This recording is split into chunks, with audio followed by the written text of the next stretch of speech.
देखेगी। अब हम विचार करें कि हम क्या देखें, हम क्या सुने, क्या खाएं, क्या पिएं, कैसा बोलें। अच्छा, तो जैसे हमने कहा कि हम रास्ते में जा रहे हैं और हम कोई गंदी चीज़ मिली तो हम उससे बच जाते हैं।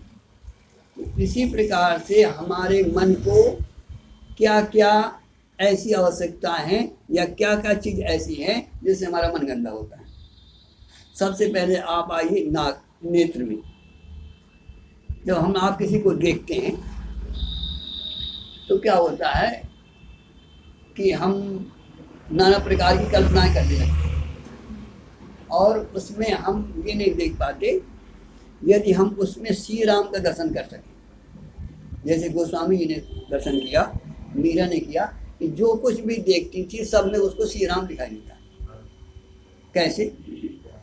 जैसे मानिए थोड़ी देर के लिए कि हम आप रात में सपना देखते हैं तो सपना में जो कुछ होता है वो आप ही होते हैं कि और कुछ होता है वहाँ,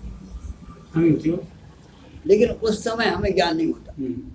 जब हम जागते हैं तब हम समझ पाते हैं कि जो वहाँ स्त्री देखी, जो हमने वहाँ वैभव देखा, जो वहाँ मकान देखा, वो सब हम ही थे, कोई और था। और शायद उस समय ये आपको ध्यान आ जाए, जागरण हो जाए कि जो हमारे सामने सपने में स्त्री आ रही है ये सपने की स्त्री है, तो बताओ आप बच जाओगे? ये समझो कि वो स्त्री मैं ही बनी हूँ, तो बताओ वहाँ पर आपको कोई दोष आएगा?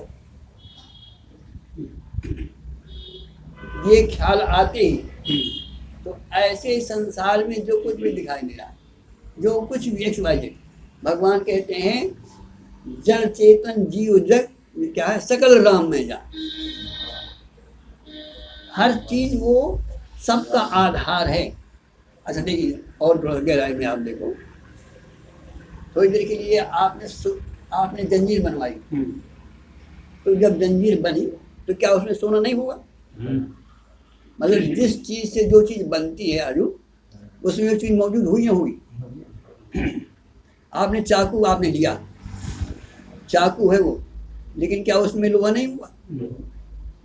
ऐसा हो ही नहीं सकता कि चाकू हमारे हाथ में हो लोहा ना हाथ। लेकिन हमारा ध्यान कहाँ जाता है? हमारा ध्यान केवल चाकू में जाता है, लोहे में नहीं जाता। तो ये जो संसार जो बना है, ये दिखाई दे रहा है हमें, ये तो आप मानते हैं कि परमात्मा से ही बना, इतना तो आप जानते हैं। तो जब परमात्मा से बना है तो जो चीज जिससे बना है वो नहीं होगी उसमें है। ये आप आज निश्चित कर लो कि जिस चीज से जो चीज बनी है उसमें वो होगी होगी होगी। लहर बनी है तो पानी होगा होगा होगा। ऐसा तो संसार में जो कुछ भी हमें आपको दिखाई दे रहा है, अभी आप मानो, अभी जानो तो बाद में जानोगे। गोस्वामी जी ने तो जाना है और हम आप अभी मानने की श्रेणी में, और जब तक मानेंगे नहीं तब तक जान भी नहीं पाएंगे। तो पहले हमें आपको तर्क के द्वारा ये सिद्ध करना है कि संसार में जो कुछ भी जिससे जो चीज़ बनी है उसमें वो चीज़ होगी होगी होगी। ये आप पहले तर्क के द्वारा समझे। आप साफी है तो इसमें कपड़ा होगा कि नहीं होगा? कपड़े से साफी बनी। इसी प्रकार से क्या है, तो अब हम जहाँ भी नज़र डालें, ध्यान देना मतलब, जहाँ भी नज़र डालें तो उसमें नज़र के साथ साथ में हम ये भी सोच लें ये चीज़ हमें दिखाई दे रहा है तो इसमें जो जिससे बनी वो भी होगी। तो जब सारा संसार परमात्मा से बना है तो परमात्मा होगा होगा होगा, और इतना ख्याल आने से आपका मन गंदा नहीं होगा। और हमारा लक्ष्य है आज हमें मन को साफ करना। हम कैसे मन को अपना शुद्ध करें? तो जब तक आप ये चिंतन नहीं करेंगे, जब तक आप सत्संग में नहीं आएंगे, बिनु सत्संग विवेक न। सत्संग में आने का सबसे बड़ा यही फायदा है कि हमारी वृत्ति जो अज्ञानता है वो हमारा नष्ट हो। डॉक्टर साहब कोई काम संसार का हो नहीं सकता हैं? नहीं, हम बता रहे हैं, वो वहाँ भी आ रहे हैं, वो वहाँ भी आ रहे हैं। अच्छा, अब क्या है, इसका कभी कभी ना समझे के कारण दुरुपयोग हो जाता है। जैसे आपने कहा, अब आप अपने प्रश्न में आ गए। एक सज्जन क्या थे, उन्होंने पढ़ा कि सारा संसार श्री राम है। तो क्या किया, वहाँ एक चिड़िया घर में गए और वहाँ सिंह बैठा था। तो उन्होंने कहा, भैया श्री राम है सब जग जानी, और जाकर सर में हाथ धर दिया। तो उन्होंने क्या किया, मारा झपट्टा, चले गए। अब इसका मतलब नहीं, यही इसीलिए कि सत्संग जरूरी है। बात सुन लिया आपने, अब हो गया। अब आपने जो है हो गई। एक सज्जन थे, वो सुना उन्होंने सत्संग में आकर के श्री राम है सब जग ज्ञानी, और रोटी सामने आई, हाथ जोड़ कर खड़े हो गए, श्री राम है सब जग ज्ञानी। अब कैसे खाएं उसको? इसका मतलब ये नहीं। देखिए, संसार में रह करके, अब देखिए, अब जैसे आतंकवादी आज चल रहे हैं आजकल, अब कहते भैया सब तो श्री राम है सब जग जानी, कह क्या करना होगा। लेकिन आप और भी गहराई में देखो कि और क्या कहते हैं गोस्वामी जी, कि जिन मोहि मारा तिन में मारे, और कहीं पर बांधे तो नहीं तुम्हारे। तो ये हमें विवेक जागृत करना पड़ेगा। जब वो है ऐसा, देखिए हर गहने में सोना है, लेकिन आपको गहना आपने अंगूठी बनवाई, तो क्या कान में पहनेंगे क्या अंगूठी? व्यवहार में जहां जैसा उचित है वहां वैसा करना पड़ेगा। अब रही बात ये कि हमें अपने मन को निर्मल करना है, तो हम क्या करें उचित। इसलिए भगवान कृष्ण, देखो वही भगवान कृष्ण हैं, अर्जुन को एक तरफ समझा रहे हैं कि जो कुछ भी ये सब मैं हूँ। आपने गीता पढ़ी ना, मैं वृक्षों में पीपल हूँ, मतलब सारी सृष्टि को मैं बता रहे हैं। और कहते हैं सब मम प्रिय सब मम उपजाए, और सबसे अधिक मनोजमयी। और लेकिन वहाँ ये भी कर रहे हैं कि अर्जुन खड़ा हो मार। अब कैसे अर्जुन मार दे जब श्री राम है, जब आप ही हो। अब यहाँ कह रहे हैं कि अब मैं ही सब में हूँ, हर जीव के अंदर मैं बैठा हूँ, ईश्वर अंश। अब हम कैसे, ये हमें आपको विवेक करना पड़ेगा। हमारा लक्ष्य ये है कि हम शुद्ध कैसे। अच्छा, दूसरी बात देखिए, आप 24 घंटे आप सो नहीं सकते, 24 घंटे आप श्री राम नहीं देख सकते, लेकिन जहां आप गंदे हो रहे हैं, ध्यान देना वहां। ये हमने किसी स्त्री को देखा, अब वहां पर हमारा मन गंदा हो रहा है थोड़ा सा, ध्यान देना, तो वहां तुरंत आप श्री राम में आ जाओ कि यदि है तो इसमें वो भी है। बस आपका मतलब सजगता शुद्ध करने के लिए हमें सजग रहना पड़ेगा। हम नाली में जा रहे हैं, अब टट्टी पड़ी है, तो आप बचोगे ना बचोगे? तो सही करना नहीं पड़ेगा। ये मतलब अब ये नहीं कि अब वो श्री राम का मतलब जाकर सिंह पर हाथ रखें। भाई हमें शुद्ध होना है। हमारा आज लक्ष्य ये है कि हम अपने को कैसे निर्मल करें, कैसे हमारे अंदर विकार ना आए। तो और विकार जब आते हैं जब आप बेहोश हो जाते हैं, इस चीज़ का हमें ज्ञान नहीं होता। जैसे हमने बताया कि उदाहरण बताया कि जब हम रात में सपना देखते हैं तो उस समय हमें ज्ञान नहीं होता, और ज्ञान न होने के कारण हम जो है उसमें संलिप्त हो जाते हैं और सुख दुख का अनुभव करने लगते हैं। तो इसी तरह से संसार है ये। तो संसार में हम कब सुख दुख को प्राप्त करेंगे? जब हमारे अंदर विवेक न होगा, और यदि विवेक होगा तो वहीं हम फंस जाएंगे, वहीं आप निकल जाओ। आपके मन में कोई विकार ना आएगा, हमारे मन में विकार आ जाएगा यदि हमने चिंतन नहीं किया। तो हमें करना क्या है? हमें अपने को शुद्ध करना है। तो शुद्ध ऐसे ही होगा कि सारे संसार में जहां भी हमारा मन जाता है, ध्यान देना मतलब, जैसे अब देखिए, हम आपको भूख लगी है तो हमारा चिंतन उसके भोजन में जाएगा। हमें टट्टी लगी है तो हमारा चिंतन जाएगा ना जाएगा। तो अच्छा, अब क्या है कि हमें अपने को शुद्ध करना है। तो जब शुद्ध करना है तो हम शुद्ध करने का विचार करें। आपको भोजन की आवश्यकता है तो भोजन का उस समय विचार करेंगे, 24 घंटे ना करेंगे विचार। ध्यान देना, हमारा विषय यहाँ पर। जब हमारे अंदर मलिनता रहे, हमारे अंदर मन मलिन हो, हमारे अंदर विकार आए, तो आप वहाँ तुरंत जो है परमात्मा, उससे आप अपने को धीरे धीरे जो मन में हमारे अंदर विकार, जिससे हम ये मतलब हमारा मतलब आज मतलब विचार हमारा ये है कि हम अपने को कैसे शुद्ध करें। और जब तक हम शुद्ध नहीं करेंगे तब तक प्रतिबिंब नहीं बन सकता। निर्मल मन जन सो मोहि पावा, अब मोहि कवच चल। अब कोई दुश्मन आ गया तो आप उसको वहाँ थोड़ा सोचोगे, वहाँ तो आप जिन मुझे मारा तिन में मारे, और यदि नहीं मारते तो आपका मन शुद्ध नहीं होगा, वहाँ मारना जरूरी है। लेकिन जब हमारा कोई ऐसा विकार काम आ गया, हमारे अंदर क्रोध आ गया, लोभ आ गया, मोह आ गया, उस पर विचार करो। क्या हुआ, एक बार एक संत जो है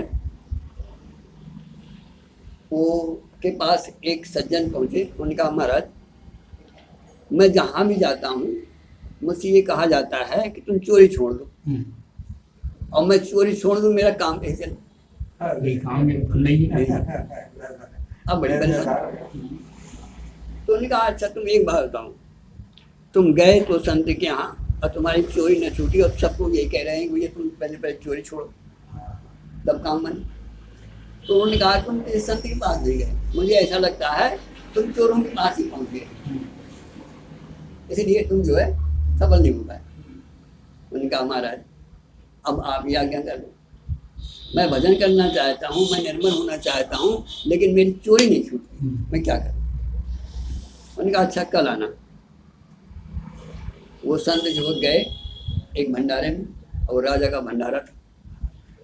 रानी ने देखा साधु बहुत ऊँचे, तो उन्होंने जो है साधु का बड़ा सम्मान किया, और अंत में विदाई में जो है एक बढ़िया सुंदर कमंडल बनवाया उन्होंने सोने का, और उसमें हीरे चांदी लगवा दी। उसने संत की जो है परीक्षा लेने की कितना इसका नाम है, कितना कैसा क्या है, इसके अंदर क्या चाहता है। विदाई हुई, उन्होंने कहा महाराज अब ऐसा करो, ये कमंडल आप हमें दे दो, ये हम इसकी पूजा करेंगे, और ये हम कमंडल आपको बढ़िया बनवा के दे रहे हैं, इसका आप उपयोग करें। उन्होंने कहा अच्छा कोई बात नहीं। उसने जो है कमंडल ले लिया, और उन्होंने उसका कमंडल दे दिया। रानी सोचती है देखो ये कैसा साधु है, इसको सोने की क्या आवश्यकता है। और संत ने कहा कि देखो जैसा मेरे लिए वो था, जैसे मेरे लिए मुझे पानी पीना है, वो लेके चल दिए। रानी विचार करती रही। रानी ने सोचा होगा कि महाराज ये कहेंगे कि मुझे क्या करना है। खैर कोई बात नहीं, इनकी बात हो गई। अब वो जो है महाराज चले, और वहीं पर वो साधु बैठा था, चोर। हाँ। तो उसने देखा कि महाराज जी के पास ऐसा कमंडल, और ये नंग धड़ंग रहने वाले पता नहीं कहाँ सो जाएंगे, कौन ले जाएगा, इससे अच्छा है। वो लग गया उनके पीछे। अब महाराज आगे आगे जा रहे हैं, वो अपना पीछे में। महाराज ने मुड़ के देख लिया, अरे वही है जिसको मैंने कल बुलाया था।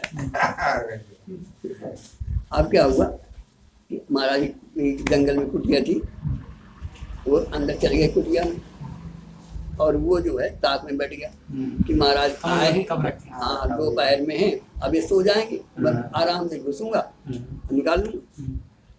तो क्या हुआ कि महाराज ने भी देख लिया कि वो बैठा है। तो महाराज गए अंदर, और खिड़की थी तो खिड़की से कमंडल बाहर फेंक दिया, अब आराम से जो है लेट गए। उनकी सारा टेंशन खत्म। अब भैया वो जो है चोर ने अच्छा रहा, बढ़िया, कुछ करना ना पड़ा, लेकिन विचार करने लगा कि इतना अमूल्य है, करोड़ों का ये लाखों का सोना, अब महाराज ने फेंक दिया, उसका अब परिवर्तन हुआ दिमाग। उसने कहा मैं इसका कारण पूछूंगा कि कितनी इनमें क्या है, क्यों ऐसा किया है। तो कमंडल लिया और अंदर प्रवेश हो गया, महाराज जी के चरणों में गिर गया। उन्होंने कहा महाराज आपने मेरे अंदर एक बहुत प्रश्न बड़ा है कि आपने ऐसी कमंडल क्यों किया। उन्होंने कहा मैं इसलिए ने फेंक दिया कि वैसे तुम मेरे पास आते नहीं, तो मैंने कमंडल फेंकने का एक ही कारण था कि तुम मेरे पास आओ। वैसे तुम ना आते, वैसे मैं सो जाता, तुम ले जाते, वैसे मैंने कमंडल इसलिए फेंका कि तुम्हारा अंदर तुम सोचोगे और यहाँ आओगे। तो उनका महाराज अब ये बताइए कि ऐसा आपने क्यों किया, क्या राज है। उन्होंने कहा ऐसा है, इसलिए है कि देखो जब तुम चोरी करते हो तो उस समय तुम होश में नहीं होते। जब चोरी करना तो उस समय ये सोचना कि मैं चोरी कर रहा हूँ, बस तब तुम चोरी कर ना पाओगे। हमारे अंदर काम आए और हम ये सोच लें कि कोई देखे या न देखे, भगवान देख रहा है, थोड़ा ठहर जाए और ये सजग, जैसे हमें क्रोध आया और हम ये जान जाएं कि ये क्रोध आ रहा है, तो आपका क्रोध ठंडा हो जाएगा। हमारे जब ये अनर्गल काम होते हैं, जब हम सोए रहते हैं, सपने में हम क्यों प्रभावित होते हैं, क्योंकि हम वहाँ पर सोए रहते हैं। इसीलिए हम संसार में क्यों प्रभावित होते हैं, क्योंकि हमें होश नहीं रहता। तो उन्होंने कहा देखो मैं तुम्हें सूत्र दे रहा हूँ, तुम चोरी कभी न छोड़ पाओगे। चोरी जब भी छोड़ोगे जब चोरी करते समय तुम सजग रहना। कहने का भाव हमारा ये है कि जब हमारे अंदर कोई विकार आए तो उस समय हम थोड़ा सा ये सोच लें, सजग हो जाएं कि हम ये क्या देख रहे हैं। और दूसरी बात, जैसे हमने कई बार उदाहरण दिया कि जिस समय भगवान श्री राम सीता जी को देख रहे हैं, जास विलोक अलौकिक शोभा सहज पुनीत मोर मन छोवा, सजग हो गए वहाँ कि मन जा रहा है, क्षुब्ध हो रहा है, बस रुक गए। और यदि ये न सोचते तो पता नहीं क्या हो जाता। इसी तरह से हम आप संसार में रहें लेकिन सजग पूर्वक, होश पूर्वक। क्रोध आए सजग हो जाओ, काम आए सजग हो जाओ, लोभ आए सजग हो जाओ, क्या कर रहे हो सजग हो जाओ, बस आप अपने मन को शुद्ध कर लोगे। ये रास्ता है। और वहीं देखो भगवान, ये ज्ञान मार्ग है। और यदि आप ऐसा नहीं कर सकते तो दूसरा रास्ता ये है भक्ति मार्ग। लक्ष्मण जी वहीं खड़े हैं और वो निर्मल है। क्यों? उनको ये भान है कि कोई देखे अंदर के भैया तो मेरे देख रहे हैं। अब कैसे उनकी आंखों पर चली जाए। तो ऐसा हम समझें कि हमारे सामने भी जैसे लक्ष्मण जी के सामने भगवान है, ऐसे भले हम देखें या न देखें, है तन पर नजर ना आवे, ऐसा राम हमारा है। तुम भले ही देखो या न देखो, ये समझो कि राम हमारा हमको देख रहा है। आप ये चिंतन करो कि जहाँ कोई चीज है उसके पीछे वहाँ राम है। इस तरह से यदि हमारा जीवन हम ढाल सकें और हर बुरी जगह में उसकी याद कर सकें, ध्यान देना हर साहब, फिर आपका हाथ नहीं चलेगा। गलत काम में बच जाएंगे और गलत से बचना ही मन का निर्मल करना। कुछ विचार है, बस यही विचार। आज का जो विषय था वो विचार भी था कि विचार करें कि हम क्या सत्य है और क्या सत्य है। ये अभ्यास से होगा धीरे दिन ये होगा बिन सत्संग विवेक न होगा। पहला चरण है सत्य।